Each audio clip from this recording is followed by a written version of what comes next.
If you from if you haven't signings, looked, yeah, if from you haven't looked at signings to anything, player look at Monday. swaps, signings, player swaps, releases to punch-ons, you name it, this off-season has had it. Let's kick it off with the biggest news other than Franco not being able to secure a blue brick from the fallen grand final mural, and that is the signing of none other than the man mountain himself, Adam Fanua-Blake.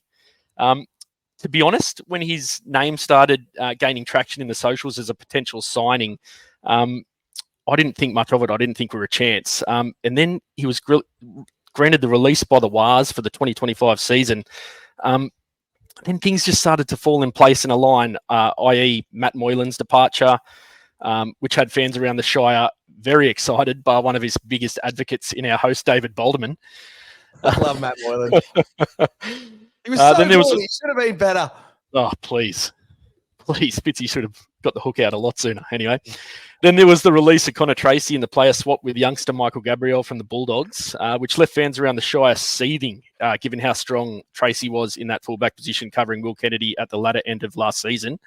But the deal started to make sense, a lot more sense in the coming weeks, with the Tigers and the Bulldogs dropping out of the race for his signature, narrowing it down to a 2-horse race between us and St. Merge. I was then starting to feel a little more confident around the possibility, given his history at St. George and how he was ejected from that club. Then on the 19th of December, the club presented its fans with the Christmas gift we all wanted and needed in the announcement of the massive human on a 4-year deal effective at the end of the 2024 season. Fantastic news. Blake is going to be a Cronulla Shark. What a Christmas present that was, eh? Well, we did say that the Sharks needed a bunch of forwards, and we've been thinking that a lot. And so looking at last year's team, it kind of does make sense to, dump Tracy and Moylan. 100%. Like, we're not going to, like, they're borderline don't make the team. And so, in terms of that improvement, we also saw that that article that they put out on NRL.com about the, blooding the juniors and sticking with the team together in terms of the players that they'd started, which was quite a nice puff piece for us. So in terms of positivity around the Shire, is it positive, Lats, especially with the launch of the ET stand? Oh, mate, massive, very positive. It was so good. I've actually also had news broke since, though, with the Warriors chasing our very own prop in Braden Hamlin-Uele. I believe they were floating a 3-year deal around. I can't confirm that, as it's just a few little posts about it. But I do love Uele, but I'll be very open to a player swap effective immediately.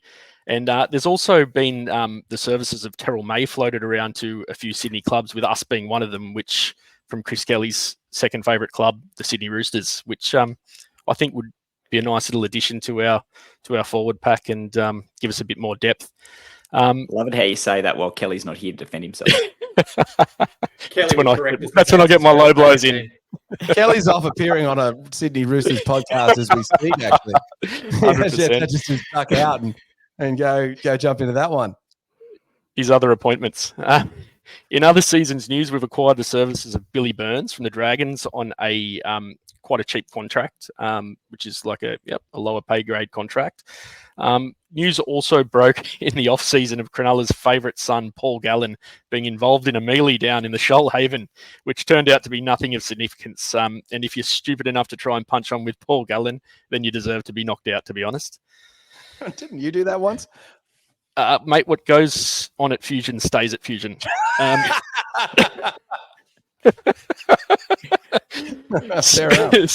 Speaking of fights, you guys might have seen in the media recently Pat Carrigan and Adam Reynolds getting into it on the weekend after a trial match.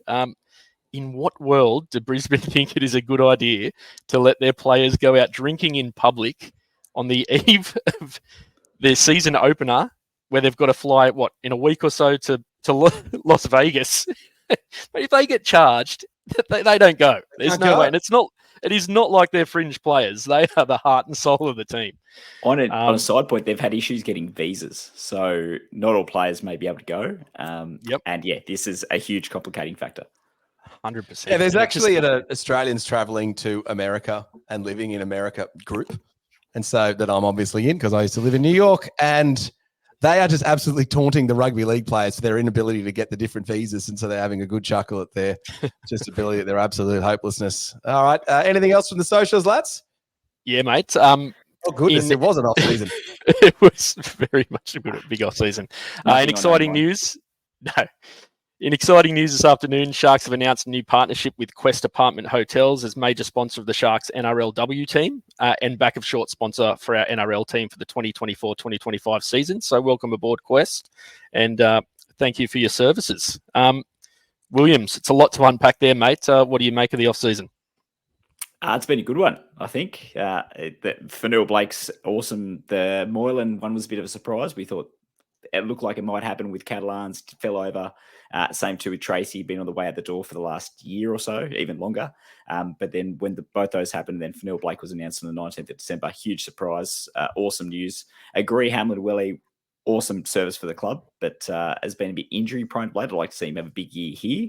Or if they do need to move someone on over the course of the year, a swap there would be ideal for us, getting Fanua Blake a year early, but I can't see it happening. But the Broncos show and our prior history shows that no news is good news. Let's keep it that way. We don't want to lose Hamlin Ueli. He's like a gun. Ideally not. Ideally not. It's just if that gets Fanua Blake in the door sooner. But it wouldn't surprise me if we lost. It's a conversation for another day, but it wouldn't surprise me if we lost either him or Rudolph at the end of this year.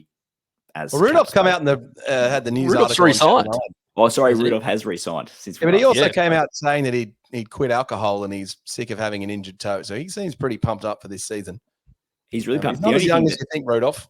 The only thing that concerns me is he's still only doing light training, according to news reports. He's still not back with the main squad, which is concerning because he couldn't train at all really last year with his turf toe. So it's a very tricky injury and he's copying it, unfortunately.